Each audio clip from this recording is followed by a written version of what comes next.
महाराष्ट्र का नेता कैसा हो, एकनाथ शिंदे जैसा हो, शिवसेना भाजपा महायुतीचा सर्वसामान्य मानुष का सरकार है और इसीलिए ऐसे सरकार में हम निर्णय जो लिए, सरकार अगर चाहेगी तो क्या कर सकती है सर्वसामान्य आदमी के लिए, आम आदमी के लिए, लाडली बहनाओं के लिए, किसानों के लिए, लाडले किसान, लाडले भाई सभी के लिए ये जो योजनाएं की और निश्चित रूप से हमने जो किया है उसको लोगों ने प्राथमिकता दी है और आशीर्वाद भी दिए और इसीलिए ये मैं सभी कार्यकर्ताओं को धन्यवाद देता हूँ महायुति के, जिन्होंने मेहनत की और इस मकाम तक लाया है। ये भी मैं कहूँगा 2.5 साल में केंद्र और राज्य सरकार ये डबल इंजन वाली सरकार चाहिए। आदरणीय मोदी जी ने भी काफी सपोर्ट किया है, इतनी बार उन्होंने ये महाराष्ट्र का दौरा किया। अमित भाई जी ने भी बहुत इसमें ध्यान दिया है, हमारे सभी नड्डा जी हो, कई लोग, ये सभी केंद्रीय जो नेतागण हैं उन्होंने भी महाराष्ट्र को बहुत प्राथमिकता दी है। महाराष्ट्र एक बड़ा राज्य है और ये राज्य जो है ये देश में नंबर 1 का राज्य है और इसलिए इसमें ये सत्ता लाना, बल्कि लाना नहीं, ये एक हम्पिंग मेजोरिटी से लाना हो, ये बहुत बड़ी जीत है। मैंने कहा था विधानसभा के सेशन में कि हमारे 200 से ज़्यादा सीटें आएगी, वो आज खरा साबित हुआ है। इसलिए इसका भी मुझे गर्व है कि ये जनता की आवाज़ है, ये जनता की सरकार है और जनता की सरकार जनता के भले के लिए ये सरकार। महाराष्ट्र में मतदाताओं ने जो भाजपा महायुति को जबरदस्त जीत दिलाई है, माननीय नरेंद्र मोदी जी के नेतृत्व में एकनाथ जी शिंदे, देवेंद्र जी फडणवीस और अजीत दादा पवार, रामदास आठवले आरपीआई के इन सब ने मिलकर जो चुनाव अच्छी तरह लड़ा, जो सरकार अच्छी तरह चलाई, विशेषकर मुझे लगता है कि प्रत्यक्ष लाभ की राजनीति और अप्रत्यक्ष लाभ की राजनीति होती है। अप्रत्यक्ष लाभ की राजनीति में जो पायाभूत सुविधा होती है, इंफ्रास्ट्रक्चर डेवलपमेंट होती है, वंदे भारत ट्रेन होती है, मेट्रो होती है, सड़क होती है, पानी होता है, और प्रत्यक्ष लाभ में लाडली बहना होती है, किसान सम्मान होता है, जीरो इलेक्ट्रिसिटी बिल का विषय होता है।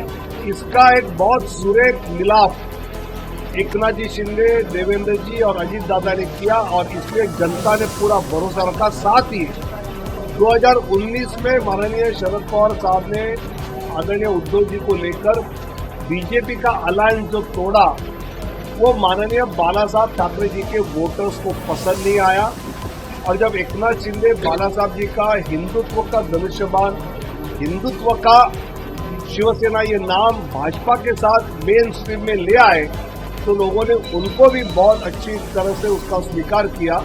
ये आज दिखाई दे रहा है। मुझे लगता है कि बिहार में 4 में से 4 जगहों पर एनडीए आगे है, उत्तर प्रदेश में 6 जगहों पर एनडीए आगे है और राजस्थान में 4 जगह पर आगे है। तो देश में ये बता रहा है कि देश की जनता का फिर एक बार आदरणीय प्रधानमंत्री मोदी जी पर उन्होंने अपना विश्वास जताया है। जो उपचुनाव थे जिन राज्यों में, मजेदार था उत्तर प्रदेश। लग रहा था अखिलेश बाजी मारने के लिए लड़ाई लड़ रहे हैं, लेकिन वहां भी पिछड़ गए। राजस्थान में भी कांग्रेस पिछड़ गई और महाराष्ट्र में एनडीए को जो 2/3 से ऊपर आया है, ये दिखा रहा है कि बड़बोलापन में उद्धव ठाकरे को तो संजय राउत खा गए और उद्धव ठाकरे को नकार दिया महाराष्ट्र की जनता की असली शिवसेना कौन है। पवार को भी नकार दिया। आज बीजेपी का स्ट्राइक रेट लगभग 87-88% गया है। अगर पूरे देश का सीटों का चुनाव देखेंगे तो भी बीजेपी को 60% से ऊपर सीट आया। और स्वाभाविक है, झारखंड में जो आया है रिजल्ट उसको हम कबूलते हैं, स्वीकारते हैं। लोकतंत्र की यही खासियत है। लेकिन बिहार में लालू यादव का थोपड़ा साफ कर दिया बिहार की जनता ने उपचुनाव में, यूपी और बिहार में। मैं बिल्कुल मानती हूँ कि महाराष्ट्र के रिजल्ट हमारी आशा के विपरीत गए हैं और इसमें मुझे कोई संशय नहीं है कि हम शायद महाराष्ट्र में बहुत ज्यादा बेटर कर सकते थे। लेकिन इस बात की खुशी है कि झारखंड में हमारी परफॉर्मेंस अच्छी रही है। इस बात की भी खुशी है कि झारखंड में हमारी सरकार रिपीट हम करने जा रहे हैं। हम सबक सीखते हैं इलेक्शन से और ड्राइंग बोर्ड पर जाकर हम देखेंगे कि क्या हुआ। महाराष्ट्र का इलेक्शन बिल्कुल डिसअपॉइंटिंग है, लेकिन झारखंड एक उम्मीद है और एक आशा है कि अगर मुद्दों पर चुनाव लड़ा जाए तो जीत आपकी जरूर होती है, सरकार रिपीट होती है। क्या